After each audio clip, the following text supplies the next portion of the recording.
Shalom. Sekali lagi shalom. Shalom. Tuhan, ya tadi seperti yang kita sama-sama dengar ya, bahwa kita di tempat ini berkumpul ya untuk kita memperingati matinya Tuhan kita ya, Yesus Kristus yang pernah menderita, mengalami sengsara dan kematian. Untuk apa Bapak Ibu sekalian? Untuk apa? Menebus,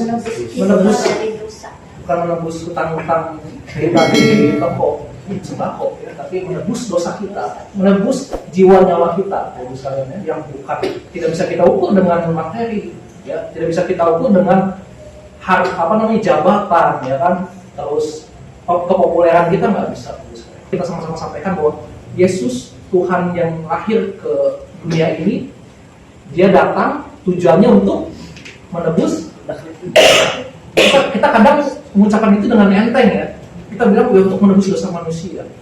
Tapi sekarang kita pikirkan apa ketika Tuhan kita datang ke dunia itu semata-mata Dia seperti robot yang memang tujuannya untuk menebus manusia, atau Dia punya kehendak untuk Dia memilih, saya kayaknya mau pakai kehendak saya dulu ya, atau saya mau ikut bapak saya deh. Kan dia kan manusia ya, dia punya kehendak untuk tidak mengikuti bapaknya, dia punya kuasa. Tapi dia punya kuasa juga untuk mengikuti apa yang bapaknya mau di surga.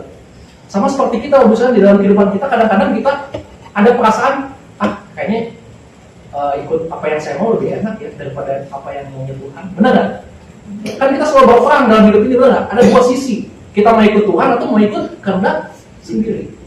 Nah jadi Yesus juga ketika dia datang dalam manusia yang sejati, Dia juga punya pilihan apakah Dia mau taat sama bapaknya atau lakukan kehendak Dia pribadi.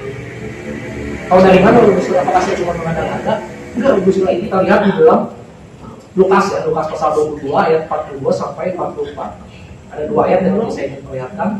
Lukas pasal 22 ayat 42 sampai 44. Ya Bapakku, jikalau engkau mau, ambillah cawan ini daripadaku. Tetapi bukanlah kehendakku, melainkan kehendakmu-lah yang terjadi. Maka seorang malaikat dari langit menampakkan diri kepadanya untuk memberi kekuatan kepadanya. Ia sangat ketakutan dan makin bersungguh-sungguh berdoa. Peluhnya menjadi seperti titik-titik darah yang bertetesan ke tanah. Ya, terima kasih. Jadi ayat ini mengatakan atau memberitahu kepada kita, Yesus juga memiliki sifat-sifat atau nafsu manusia. Ketika Dia diperhadapkan dengan kematian yang Dia sebagai Tuhan tahu Dia akan mati, Dia merasakan yang namanya ketakutan, sampai dikatakan peluhnya seperti darah. Ya.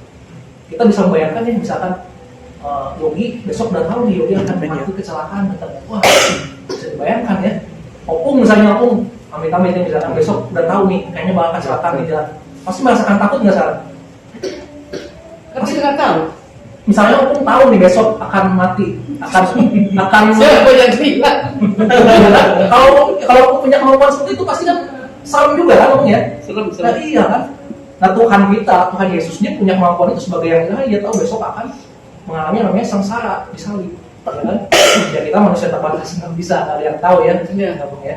Tapi Tuhan kita punya kemampuan itu, dan Dia dikatakan di ayat 42, Bapa jika engkau mau, ambillah cawan ini daripadaku.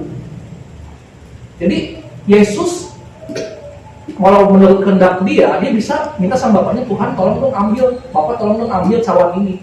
Jangan dong saya disalib, tapi Dia mau supaya apa yang terjadi itu sesuai dengan kehendak Bapaknya. Nah, jadi ini mengindikasikan bahwa Yesus juga punya pilihan. Nah, di ayat lagi Matius 26 ayat 52 sampai 53. Bagus sekalian. Matius 26 ayat 52. Maka kata Yesus kepadanya, masukkan pedang itu kembali ke dalam sarungnya. Sebab barang siapa menggunakan pedang akan binasa oleh pedang. Ayat 53.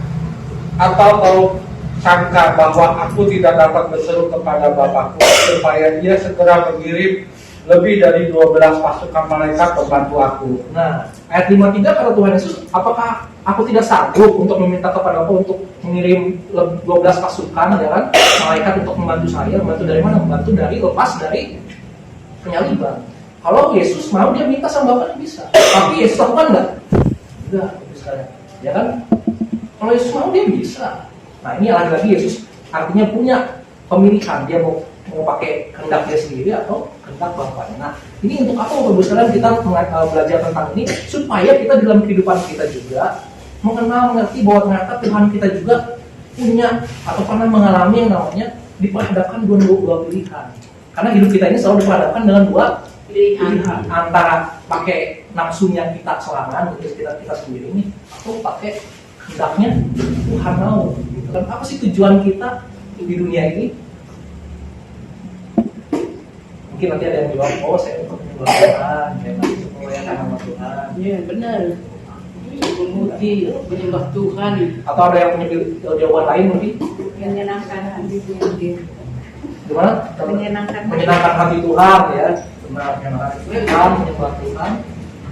Tetapi pertanyaannya, kita ini adalah manusia atau makhluk yang lemah. Ya, kita bisa bilang kita menyembah sama Tuhan, tapi apakah setiap hari kita menyembah sama Tuhan? Apakah tujuan kita benar-benar untuk menyembah Tuhan? Puji Tuhan kalau memang kita sekarang lahir baru, sekarang kita diubahkan menjadi orang yang mau menyembah Tuhan setiap hari. Tapi kalau kita lihat ke belakang, flashback, hidup kita yang lama, apakah hidup kita yang lama itu menyembah Tuhan? Saya rasa untuk saya kalau mau kesaksian, hidup saya yang lama adalah bukan hidup untuk menyembah Tuhan, tapi hidup untuk diri saya sendiri. Orang yang lahir baru, yang bertobat, barulah dia mau menyerahkan dirinya untuk menyembah, memuliakan nama Tuhan. Gitu maksud saya. Ya, jadi di dalam hidup kita, biasanya kita punya dua prioritas, dua tujuan. Satu benar memuliakan nama Tuhan. Tapi yang kedua, ada hal dunia. Misalkan ya, saya selain memuliakan nama Tuhan, saya juga ingin sukses di bidang tertentu, misalkan ya kan.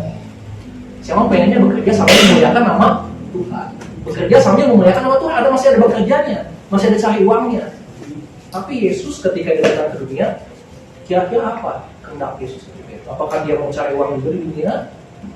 Apakah dia Tuhan Yesus bilang, saya mau sambil menebus dosa manusia, mau dunia?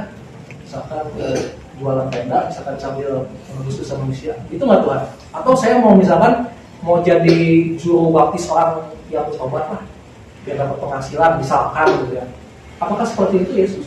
Enggak ya, tapi Yesus ketika itu fokus tujuannya adalah untuk menebus dosa, benar-benar menebus dosa. Artinya dia benar-benar fokus menjalankan apa yang Bapaknya mau. Nah di sini kita bisa belajar bagaimana Yesus yang di dalam natur manusia yang punya kehendak tadi untuk memilih, ya, dia tetap prioritaskan kehendak siapa? Bapaknya di surga. Pertanyaan selanjutnya adalah, sebenarnya kesengsaraan itu atau puncak kesengsaraannya kita itu, manusia itu terjadinya di mana sih? Kesengsaraan manusia itu nanti terjadinya di mana? Manusia loh ya, bukan orang-orang percaya aja, semua universal. Terutama yang tidak percaya Yesus lah jelas. Di mana sih puncaknya kesengsaraan atau penderitaan mereka? Neraka, benar ya? Kalau yang bilang neraka. Nggak ada lagi yang melebihi penderitaan di neraka. Jadi penderitaan kita di dunia sebandingkan dengan neraka. Jelas udah dong ya kan? Apinya itu udah beda ya kan? Kalau yang sini kita punya cuma Taurat, di sana kita nggak tahu gitu kan. Penderitaan yang sempurna, yang kekal itu ada di neraka. Nah makanya ketika itu Yesus kan disalib, dia katakan apa? Ketika itu dia berseru pada Bapaknya apa? Eli, Eli lama sabachthani. Kalau di dalam bahasa Ibrani yang dulunya ya, dia katakan Eli, Eli lama azabtani, azab. Nah azabnya akan ditinggalkan. Kalau di kepercayaan Muslim, karena nanti mungkin ada teman-teman Muslim yang menyaksikan juga lewat online ya, karena sana gue sekarang kamu juga. Azab itu artinya ditimpakan atau ditinggalkan oleh yang kuasa. Kita mengetahui ya gimana kalau misalkan seorang yang manusia, anak ditinggalkan oleh ayahnya, misalkan ditinggalkan oleh kematian, itu kan penderitaan, kesedihannya kan mendalam. Dia seperti kehilangan induknya, benar? Apalagi Yesus yang sejak lahir itu selalu bersama dengan Bapaknya, dekat dengan Bapaknya. Kenapa kok Tuhan disalibkan sampai dia katakan, Bapak kenapa kamu tinggalkan aku? Lalu dia sabachthani. Kenapa kamu timpakan penderitaan, kutukan, penyakit ini kepada saya yang tidak berdosa? Kan Yesus tidak berdosa, ya kan? Makanya kata di 2 Korintus dikatakan Yesus yang tidak berdosa, namun dibuat menjadi berdosa, ditimpakan oleh karena dosa kita. Jadi pertanyaannya, apakah Yesus juga merasakan penderitaan yang sangat seperti penderitaan di neraka? Misalnya, pernah nggak Tuhan kita merasakan penderitaan yang sangat luar biasa? Hah? Pernah ya, pernah saat dia ada di salib. Itulah penderitaan, puncak penderitaan Tuhan kita, Yesus, Raja kita, Tuhan kita. Jadi kalau misalkan ada orang yang bilang, Yesus itu kan juga belum pernah merasakan penderitaan, misalkan dikejar-kejar utang, ya kan, sampai dia mungkin disita hartanya, dia tidak punya apa-apa. Yesus kan tidak pernah merasakan penderitaan yang seperti itu. Loh, dia disalib aja sampai bilang, kenapa Bapak tinggalkan saya? Kenapa kok sampai dosa-dosa dunia tanggungan kepada saya yang tidak berdosa ini? Itu kata Tuhan. Nah, artinya, ibu sekalian, saya maksudnya lewat itu ingin mengingatkan kita, penderitaan yang kita alami, atau katakan firman Tuhan mengatakan pencobaan-pencobaan yang kita alami adalah pencobaan-pencobaan yang biasa. Saya yakin, saya percaya setiap kita punya penderitaan masing-masing, di level masing-masing, di dimensinya masing-masing, ya kan? Di konteksnya masing-masing. Sebagai hamba Tuhan, saya tentu punya. Sebagai yang di usaha ada, yang mana lagi misalkan yang belajar ada juga. Daniel lelah nggak? Pernah nggak merasa lelah ketika belajar? Pernah. Pernah merasa kadang-kadang merasa, aduh kenapa ya tugas kok banyak? Pernah kan? Itu juga bagian dari penderitaan yang harus ditanggung karena ya dosa kita manusia yang harus berusaha di dunia ini. Ya kan? Itu bagian dari penderitaan. Tapi apakah penderitaannya Daniel sebandingkan dengan penderitaan Yesus di salib? Beda jauh sih. Beda jauh. Jadi maksud kayak yang dibilangnya adalah ketika Daniel merasakan lemah, merasakan putus asa mungkin ya, atau merasakan kok banyak sekali tugas-tugas atau kok misalkan saya waktunya teman-teman liburan rame-rame kok saya enggak, kok kenapa teman-teman kok rasanya lebih enak dari saya enggak, saya kurang beruntung misalkan itu. Yang dipandang sama Daniel adalah Tuhan Yesus. Kira-kira menurut Daniel Tuhan Yesus kaya nggak? Kaya. Tapi kenapa Tuhan Yesus mau capek-capek dia turun ke dunia, lahir di kandang binatang, gitu kan? Terus ya mau dihina, mau disalib, kenapa? Karena dia Tuhan, ya kan? Bahkan Yesus itu kematiannya sudah dibuatkan di dalam perjanjian lama. Di mana? Kejadian 3:15. Ya. Nah, Kejadian 3:15 mengatakan, coba kita baca sama-sama Kejadian 3:15. Jadi yang kadang-kadang ada pengajaran-pengajaran yang bilang kan, Yesus itu baru ada sejak perjanjian baru. Yesus itu baru lahir di perjanjian baru. Ternyata di dalam perjanjian baru sudah dibuatkan tentang penyalibannya, tentang kematian sudah dibuatkan. Kejadian 3:15. Sudah dibuatkan. Oke, Kejadian 3:15. Aku akan mengadakan permusuhan antara engkau dan perempuan ini, antara keturunanmu dan keturunannya. Keturunannya akan meremukkan kepalamu dan engkau akan meremukkan tumitnya.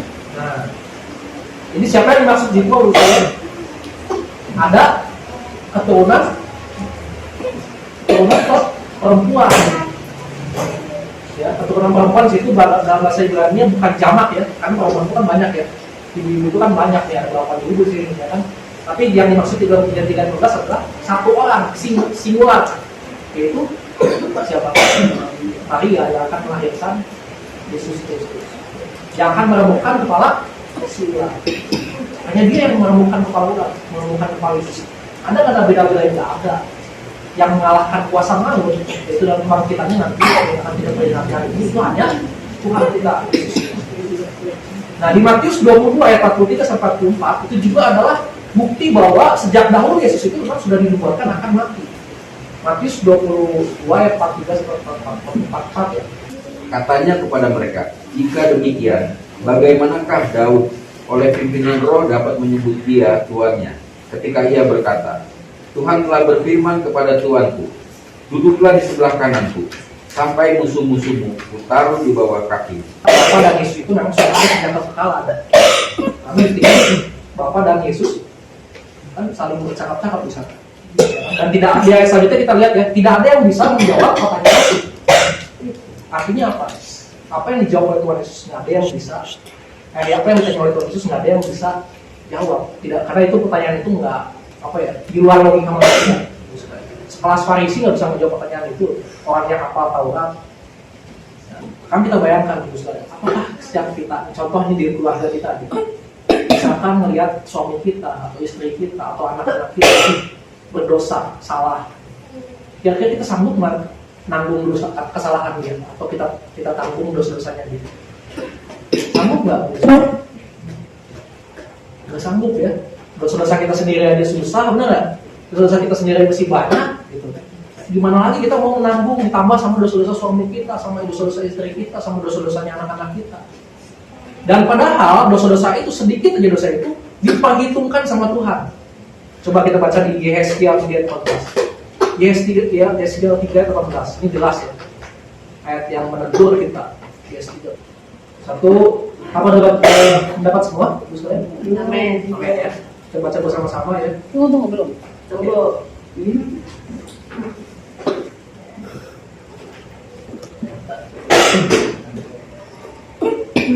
Ya.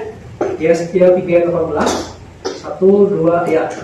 Kalau aku berfirman kepada orang jahat, engkau pasti dihukum mati, dan engkau tidak memperingatkan dia atau tidak berkata apa-apa untuk memperingatkan orang jahat itu dari dirinya yang jahat supaya ia tetap hidup, orang jahat itu akan mati dalam kesalahannya, tetapi aku akan menuntut pertanggungjawaban atas nyawanya dari masa. Sekali lagi ya, 1, 2, 3. Kalau aku berfirman kepada orang jahat, engkau pasti dihukum mati, dan engkau tidak memperingatkan dia atau tidak berkata apa-apa untuk memperingatkan orang jahat itu dari hidupnya yang jahat supaya tetap hidup, orang jahat itu akan mati dalam kesalahannya, tetapi aku akan menuntut pertanggungjawaban atas nyawanya daripadamu. Serem nggak? Serem ya. Kalau kita lihat nih, misalkan ya, kita kan sering baca berita, benar nggak? Lihat TV, banyak yang namanya koruptor, ya kan? Banyak yang namanya penjahat. Atau mungkin kiri kanan kita lah, tetangga kita, saudara-saudara kita sering melihat kejahatan, ya kan? Tapi kadang-kadang orang itu inginnya cari aman aja. Jadi dia nggak berani untuk menegur, atau dia bilang mungkin, yalah daripada saya ditegur mungkin nanti dia lagi minta saya, mungkin saya nanti yang kesakiti, saya jadi korban ujung-ujungnya. Tapi firman Tuhan mengatakan kalau kita tahu dia jahat, tapi kita tidak mau menegur dia, kesalahannya akan ditimpakan kepada siapa? Pada kita masing-masing, ya. Pada kita masing-masing. Jadi sebagai orang yang kudus di mata Tuhan itu berat sekali tugas kita. Banyak sebenarnya kesalahan kita. Kalau jujur saya banyak. Saya melihat orang yang jahat, yang salah di luar, gitu ya. Kadang hati saya bilang, udahlah, takutnya nanti kalau saya maju, takutnya saya salah, gitu kan. Lebih baik dia mungkin ada orang lain yang negur dia. Tapi sebenarnya sudah lihat di depan mata saya, dan itu sebenarnya kesalahan saya. Kenapa sebagai orang yang tahu saya nggak tegur dia? Nah, kalau saya mau diperhitungkan banyak kesalahan saya, tapi ya itu puji Tuhan. Ada pribadi yang mau menggantikan, mau menebus dosa-dosa saya, dosa-dosa kita semua ya, yaitu pribadi Tuhan Yesus Kristus. Tanpa dia tidak mungkin kita bisa lewat lolos dari ayat yang tadi. Nggak mungkin. Tanpa dia nggak mungkin kita bisa sempurna secara hukum-hukum Taurat. Ya, jadi tanpa Kristus, di luar Kristus pasti kita akan binasa.